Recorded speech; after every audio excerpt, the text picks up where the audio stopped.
Hey there, I'm Logan Clements, one of your co-hosts with the Better Events podcast. And on this week's episode, we are coming to the end of season 3. This is our final episode of 2022, which is crazy. And Mary and I are so excited. And so, similar to last year's tradition, at the end of season 1, we decided to do a guest compilation episode where we went back and asked all of our guests throughout season 2 two guiding questions. One about some hard lessons and another about moments of joy. And this is a fun-filled episode with tangible tips. You know, we love those listeners for you to apply to your event planning process in 2023. Maybe get your wheels turning about your own answers to those questions and give you a little bit of a taste in case you missed some of our previous episodes with some of these amazing guests. Without further ado, let's get into the episode. Welcome to the Better Events podcast. Join two event strategists, Logan Clements and Mary Davidson, who believe we can all create, host, and attend better events. In this podcast, you will learn about event strategy and actions that you can use today as an event host, planner, or manager. Hear directly from the people who are creating innovative and inspiring events today and tomorrow, and grow your business along the way. Now, let's get started, and thanks for listening to the Better Events podcast. All right. Hello, everyone. Welcome back to the Better Events podcast. We are so glad to be with you today. And as you know, we like to jump in with a conversation starter. And so our question for today is, what is a new festive activity or thing that you're doing this year, Logan? A new festive activity would be that I'm going to go to Candy Cane Lane here in Seattle, which is a street or a couple streets that decorate themselves with holiday lights. And I've had it on my list for a really long time, but not really been in the area during the holiday season. So I'm excited to take some hot chocolate and go on a walk one of these days when the weather's nice and crisp. How about you, Mary? What's a new festive activity or thing you're going to be doing this year? Yeah, so I feel like throughout my life, I've been really into baking and then not into baking. And I don't know, it ebbs and flows, I guess. But recently I just got back from Copenhagen. And in Copenhagen, we learned how to make buns, which I don't know. In my mind, they're kind of like rolls, basically, but I guess they call them buns, specifically cinnamon buns. So I want to start making them every year. I'm going to try to make them at my house.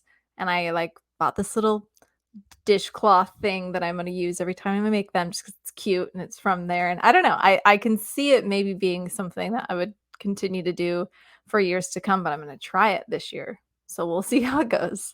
That's amazing. And I'm very hungry all of a sudden, Mary. I don't know. Did you bring any make you some buns buns. back from Copenhagen? Yeah. You make me Chex Mix, I'll make you some buns. Deal. Well, and this is our last episode here of season 2, which, Mary, I can believe, but I also can't believe that we have made it all the way to the end of season 2. How are you feeling so far?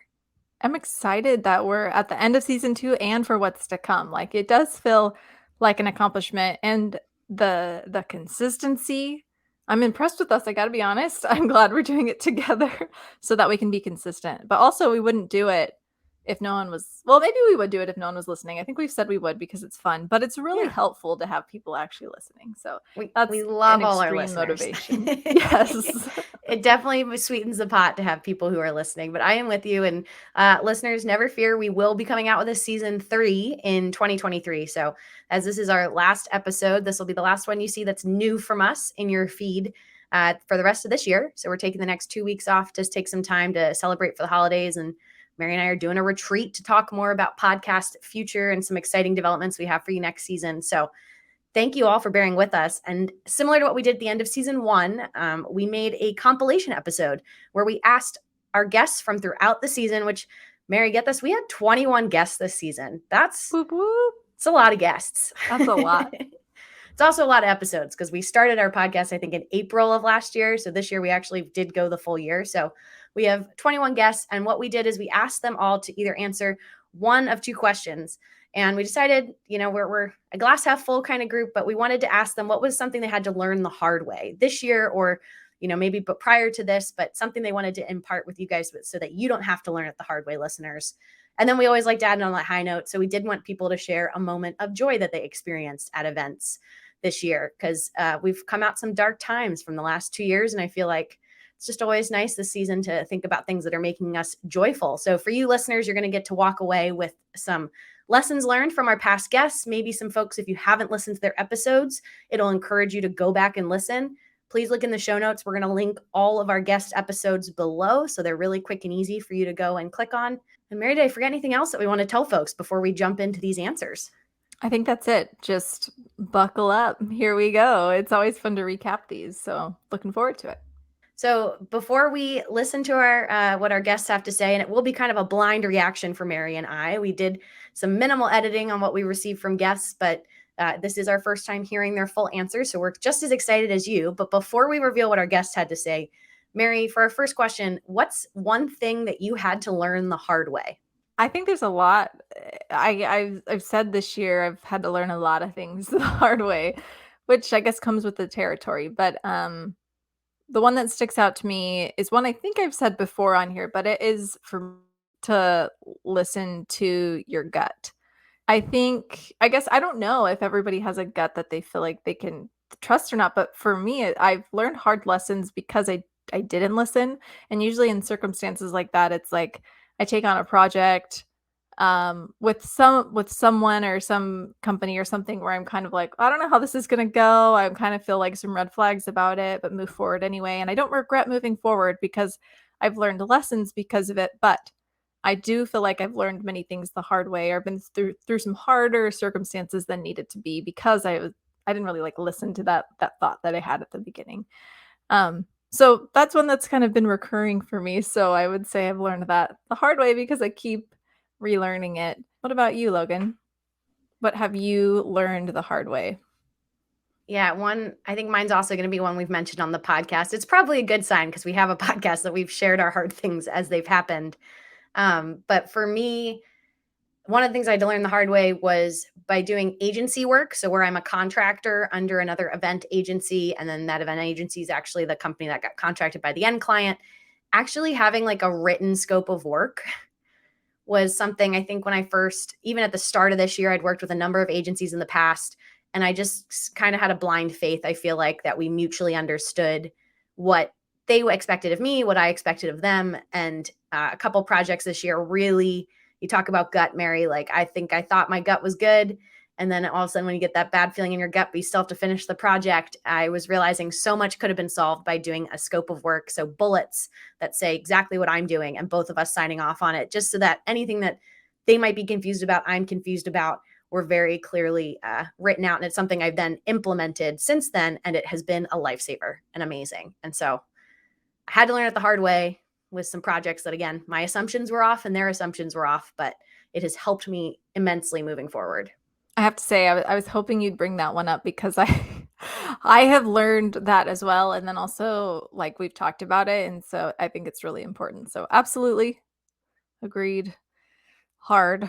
And we're looking forward, I guess, if you will, to learn from our guests and what they've also learned the hard way, because learning is just part of the process. So with that, we will go ahead and jump into our first guest answer from Vanessa Loney. Vanessa was on episode 43 of the podcast. She's also been on the podcast earlier on, but from this year, she was on episode 43. And so let's go ahead and hear Vanessa's response.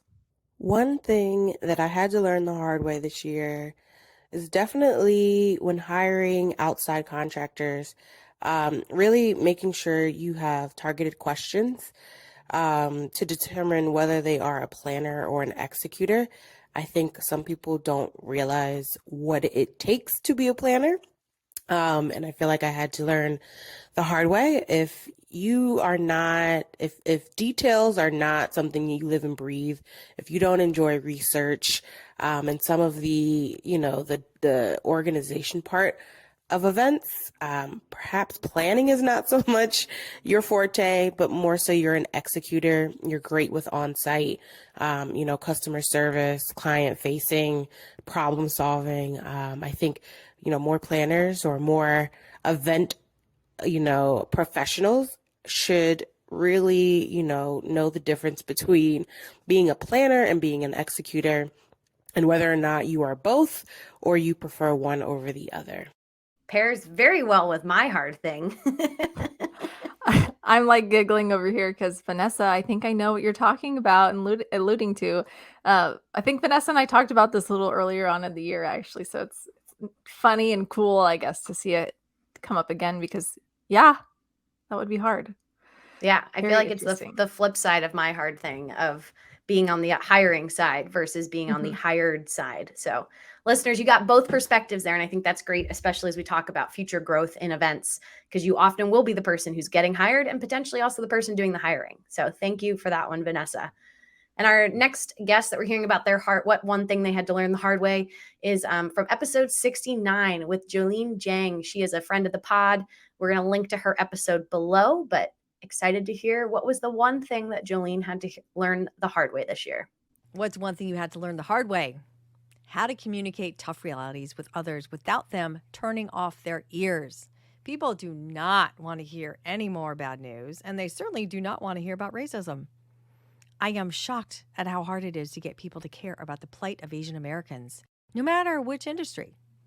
When Asian Americans post about anti-Asian hate, many of us hit silence. I got a law passed protecting women and children and influenced the rest of the states. That was a piece of cake compared to this. The Today Show and Oprah helped me. People know so little about Asian Americans. Much of their perceptions are based on stereotypes and, of course, Hollywood portrayals. A survey last year said that 42% of Americans cannot name one single prominent Asian. How will the next generation, Generation Alpha, how are they going to learn about Asian Americans? There are 20 state bans on schools outlawing education and gender and race. And get this, there are 192 more proposals. It's been nearly impossible to increase awareness of the discrimination and daily violence against Asians. A father pushing a baby in a stroller, he's punched, and the stroller rolls away. An 89-year-old woman, she was set on fire.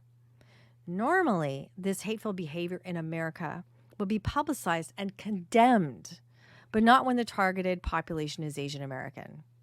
Asians are attacked every single day, and very few people know this and don't care.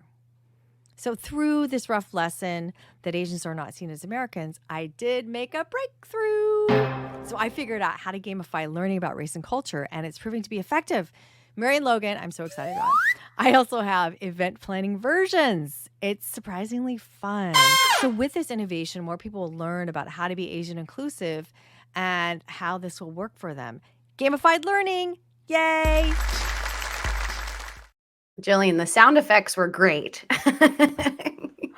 Those sound effects really, really got me, that's for sure. But also, Jolene, I really enjoyed our conversation that we had earlier on this year, and then this as well, because it brings it again to the forefront. And for me, Logan, I'd love to hear what you have to say too, but I hope that there can be more platforms like this podcast and so many others that talk about this topic. And so no doubt the work that Jolene is doing is hard. No doubt about it. Yeah, it sounds like Jillian will have to make a date with you for 2023 to hear about this new resource, especially the one for event planners. You got us both very excited. Well, our next one is going to be from Vanessa Narvios, who we recently had. She was in episode 80. Let's hear from Vanessa. What's the hard thing she had to learn this year? One thing that I had to learn the hard way this year was that even when you train your staff, put procedures in place, and do your best to make sure that everything will go the way that you expect it to and to the quality that you expect it to, sometimes that doesn't happen. And so it taught me that we just need to always stay in a constant state of communicating our values and our goals and the way that you want to do business and the way that you want to be perceived, and don't ever assume that anyone understands that or understands what you're trying to communicate. Communication. Absolutely. Hard lesson learned over and over again for me. So thank you, Vanessa. And then now we're on to our next guest feedback from this year, which is from Lauren Boyd from episode 60 of the podcast. So let's hear what Lauren has to say.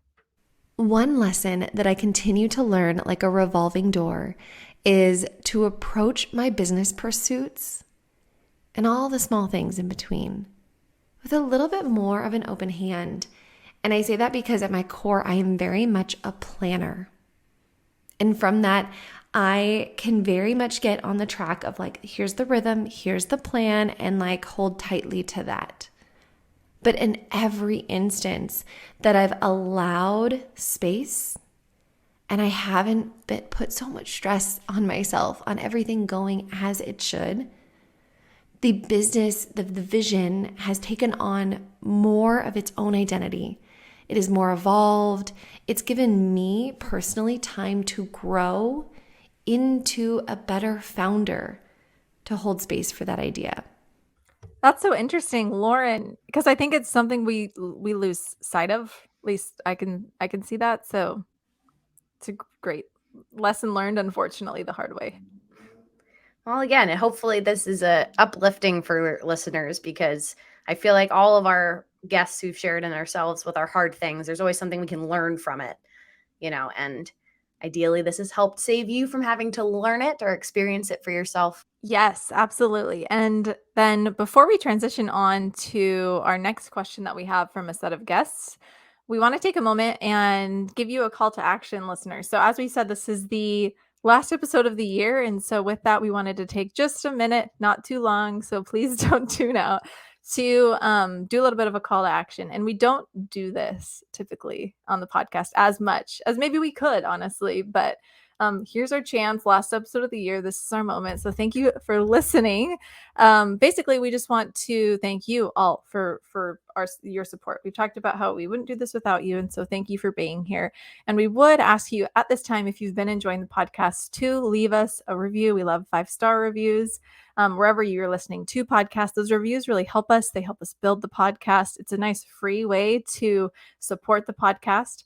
Additionally, if you have more resources or just loving it so much, you could always buy us a coffee, which we have a link in the show notes, so you can do that. And that is really helpful for us, and it helps us continue to make this podcast innovative. As we said, we have some exciting things coming up for season 3. Those types of things just really help build that. So go ahead and check out the link in the bio. Additionally, just send us an email. We sincerely love hearing from you all.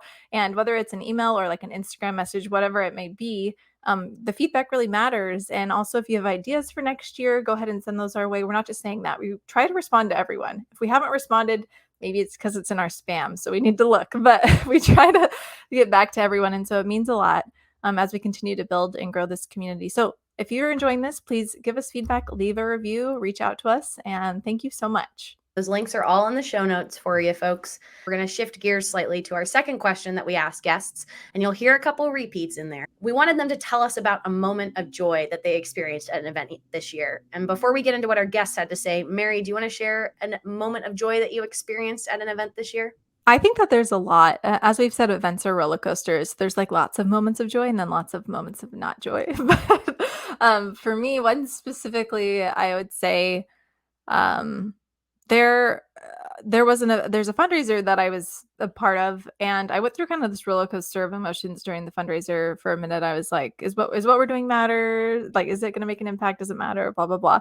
And then finally, by the end of it, I just had this moment of, wow, I'm so grateful that I can be a part of working with organizations who are making this great of an impact. At this event, they were, raising funds for a certain cause. That cause, by the end of the evening, more educated about it because of the event. And I, listened to the program and all the things. And I was like, wow, how cool to be able to be a part of this. This is why I do this. And this was really cool. And so I think that happens, fairly often, but it's in those moments where it's like, oh yeah, this is the reminder of why I do what I do, because I can be a part of something bigger. And just how cool is that? And so I would say that's a moment of joy that I experienced more so this last year. What about you, Logan? What's a moment of joy that you've experienced this year? Well, Mary, you probably could guess this one because it's going to be related to sports, and maybe listeners, because I do love doing all of my sporting events and then taking lessons learned from those sporting events and applying them for the corporate and nonprofit world. But my moment of joy came in July at the World Games in Birmingham, Alabama, where I was the venue producer, which is like the show caller, lead on all the production for entertaining the fans who came to watch these sports live in person. And I had floorball and korfball. Floorball is like indoor ice hockey, korfball with a K.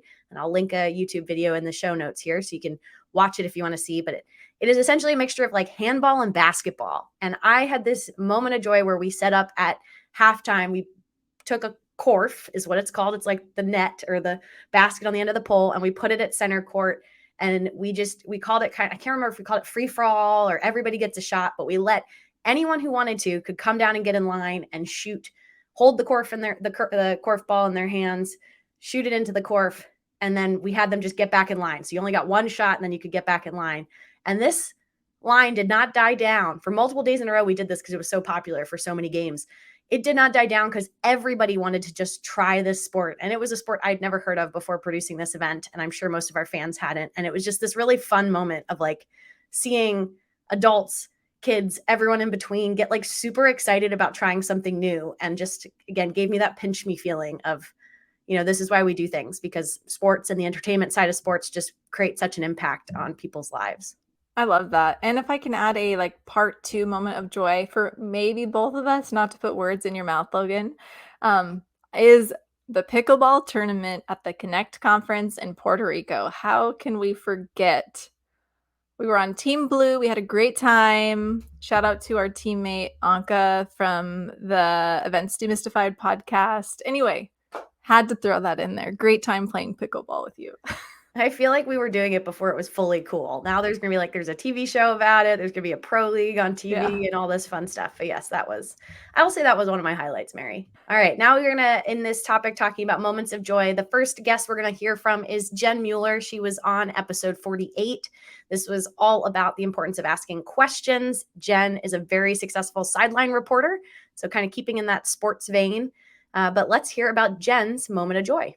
My moment of joy at an event this year was watching Felix Hernandez throw out the first pitch for the Mariners' home playoff game. Now, on one hand, that shouldn't surprise you a whole lot because I do work on the Mariners broadcast team, so that was a pretty exciting day. On the other hand, Felix Hernandez has not pitched for the Mariners in a couple of years, but it was all part of that excitement and that energy and the joy that people felt over seeing the Mariners in the playoffs for the first time in 21 years. And it actually brought tears to my eyes to watch Felix feel the love from the fans in a way that he got as a player here, but not quite because they couldn't get to the postseason. And it was not just a sporting event. It was an event. Everybody in the community came together, and all of the elements made it a really special and electric day. From the nostalgia of having Felix there throwing out the first pitch to all of the memories that people shared about being long-suffering Mariners fans. It was just a really special day. And I had tears in my eyes watching Felix kind of feel the love from everybody and just realizing how special the season had been. And it reminded me how impactful we can be when we come together as a community to cheer for something good, and why I fell in love with sports in the first place. So while there were tears in my eyes, that was definitely my moment of joy at an event this year. Oh, I feel joyful just listening to that. That's awesome, Jen. And I love hearing Jen speak, talk about, she just really is so talented at what she does. So thank you so much, Jen. We are now going back to Vanessa Loney for her answer to this question. And so let's go ahead and play Vanessa's. One moment that gave me joy this year was the pre-event dinner with the entire team. And I think this was probably a team of 40 or 50 for one of my larger events. New client. And so I hadn't met the CEO before this night. And so at one point we were thanked. My company was thanked. I was thanked personally for being a part of the event. And it just really was eye-opening because I didn't think this CEO actually knew who I was. And so it almost was validation that I am making an impact, even if it was a small part of a larger organization. And so that for me gave me so much joy.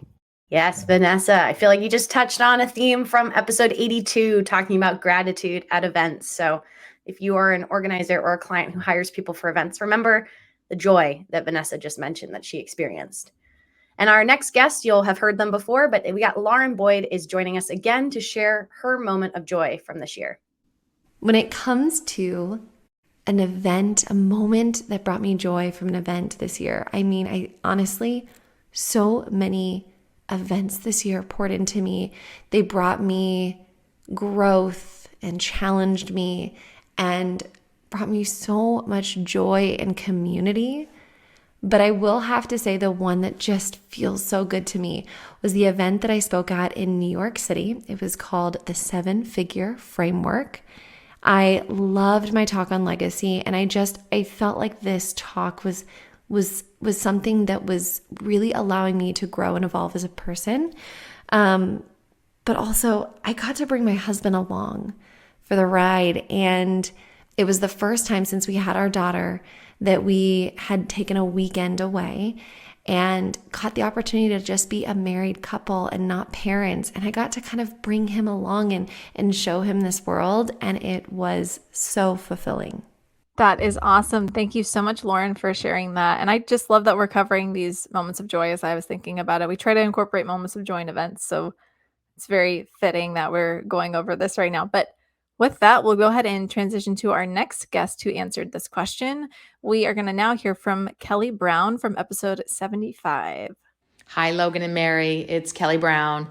Thanks again for having me on the Better Events podcast. It was wonderful to sit down with the two of you and have a chat.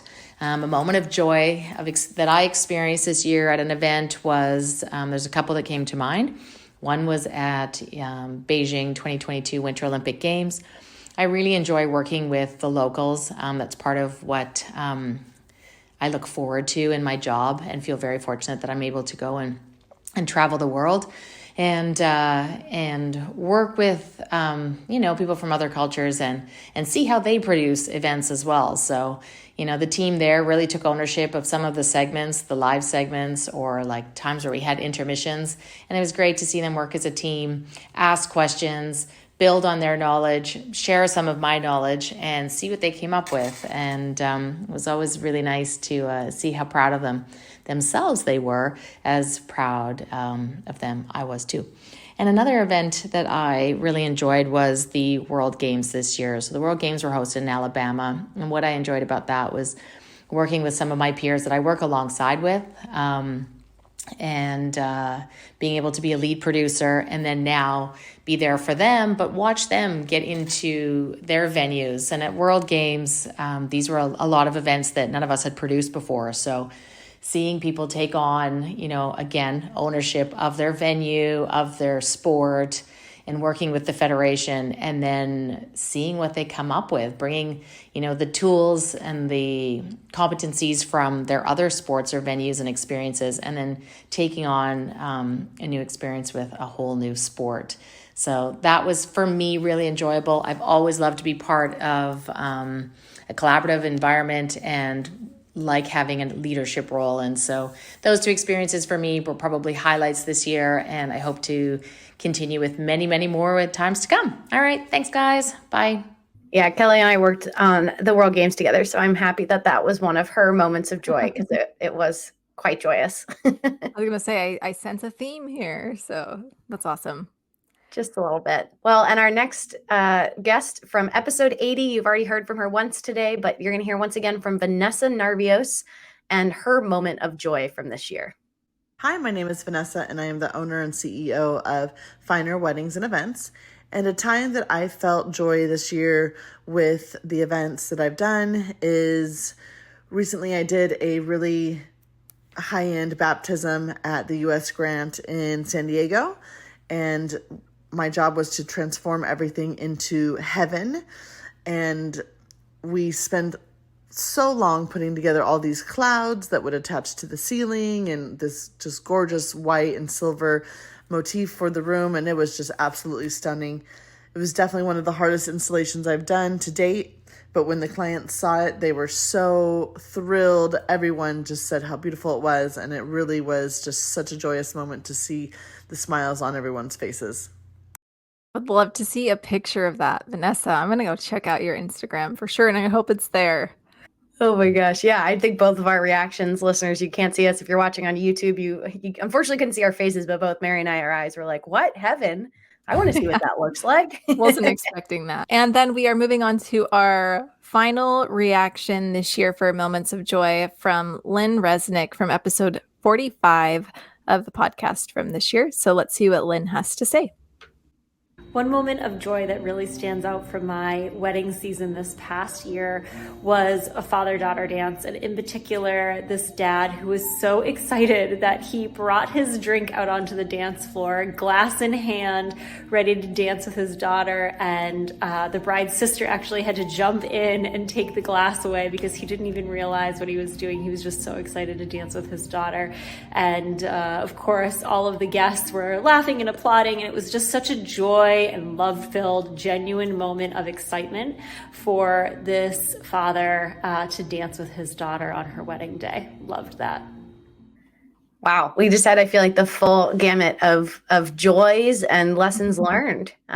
Thank you, Lynn, for that magical moment. But Mary, do you have any like key takeaways that we want to leave our listeners with? I just was thinking through like themes or things that I heard. Like I tried to catch a theme when we were hearing feedback from these guests. And from what I heard is the first one was just the idea of growth. Obviously, that was in alignment with the question that we asked, but it kind of came up multiple times, even with the second question.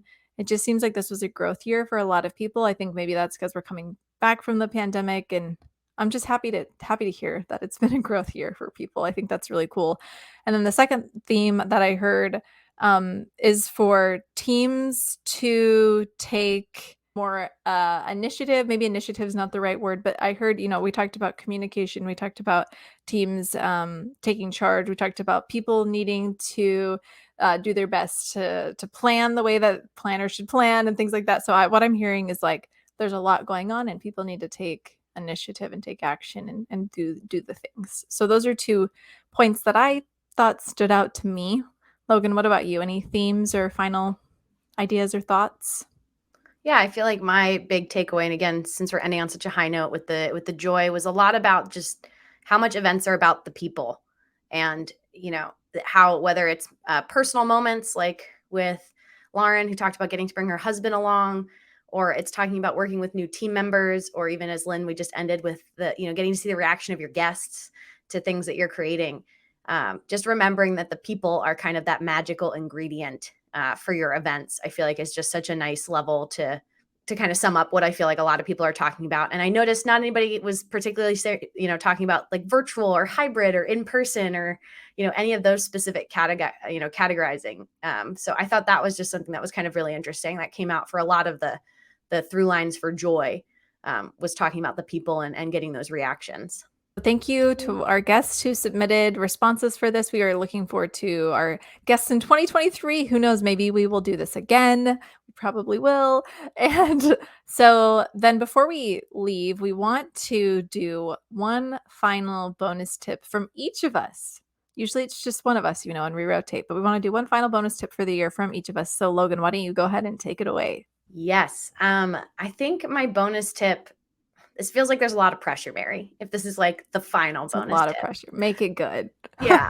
I kind of, I'm going to pivot it slightly because I have a feeling we'll have to go back and listen, but I think I already said this one. But just really thinking about, as an event planner or producer, as you're prepping for your event, making that contact sheet for who, like the phone numbers for people you need to contact with, as well as a face sheet. I think, Mary, this might be stealing one that you've made. The Facebook. Yeah. By having a book of faces or a sheet that legitimately just has pictures. And if you can't get them from the actual VIP or the guest, like you just going online and taking screenshots is so helpful for you as the event producer, but also anybody else on your team if they're supposed to visually recognize anybody. Both of these are very top of mind for me for a couple events that I've been doing at, towards the end of the year. So it's more top of mind of moments where I haven't had one of those tools and how frustrating and how much harder it makes it versus when I've had them printed out and I've had, a contact sheet printed, a face sheet printed. Most recently I had to, for a sporting event, put like 20 people in order. And I took time to sit down. I got the revised order the night before and I reordered my face sheet. So it was exactly in order. So when I'd have like 5 minutes to get these guys in order, from 1 to 20.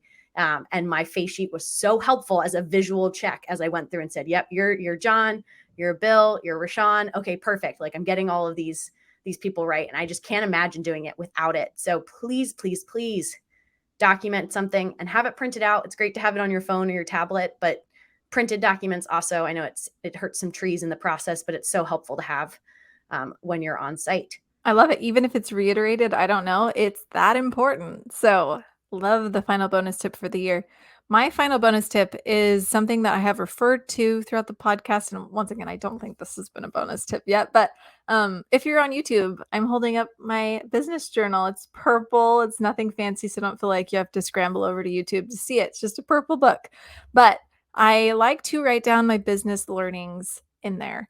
And it's so I don't forget. And so this could apply to you whether you're a business owner or if you just want to write down like event learnings in it, because like we've just explained throughout the podcast, we've learned things the hard way. And so oftentimes when we're taking ourselves out of those moments and those emotions, it's really easy to forget those things. And so write them down. And if it's in a journal like this, then maybe that's the place. But that is my bonus tip. My final bonus tip for the year is to keep some type of journal with your learnings so you don't forget. Well, that brings us to the end of our episode. Mary, before we officially sign off, is there anything else you want to tell our listeners as we wrap an epic season 2 of the Better Events podcast? I will say, don't forget to get 8 hours of sleep every night. No, I don't, I mean, maybe that's true actually, but no, just thank you so much, everyone. Again, truly, we appreciate you listening and we would love to hear from you. So that's all from me. Thanks, Marianne. Yeah, that brings us to the end of our episode. So you can follow us on Instagram, Facebook, Twitter, LinkedIn at Better Events Pod, or you can send us an email. As Mary plugged earlier, we love hearing from you, whether that's ideas for content or resources that we plugged. We have all those free templates, and we try to get back to everyone when you send us a note. So please send us an email at bettereventspod@gmail.com. If you've also been excited or want to share some more knowledge with us, feel free to leave us a review wherever you listen to podcasts. It is a free way to give back to this podcast. You can also buy us a coffee if you're looking to just sponsor our caffeine and tea and hot chocolate fiend that help fuel this podcast. And we're also going to link to both of our companies. So I'm the owner of Logan Strategy Group. Mary's the owner of EP Events. And we're going to put both of our company websites in there so you can just see what some of the things that we do that are outside of this podcast. And if you're looking for additional event support, you'll be able to find both of our contacts there for our companies. And often Mary and I work together. We've got some very exciting things happening in 2023. So can't wait to do episodes about it. And we appreciate you all for listening. And this concludes season 2 of the podcast. We're going to be back in your feeds again on Wednesday, January 4th. Woohoo! See you in 2023.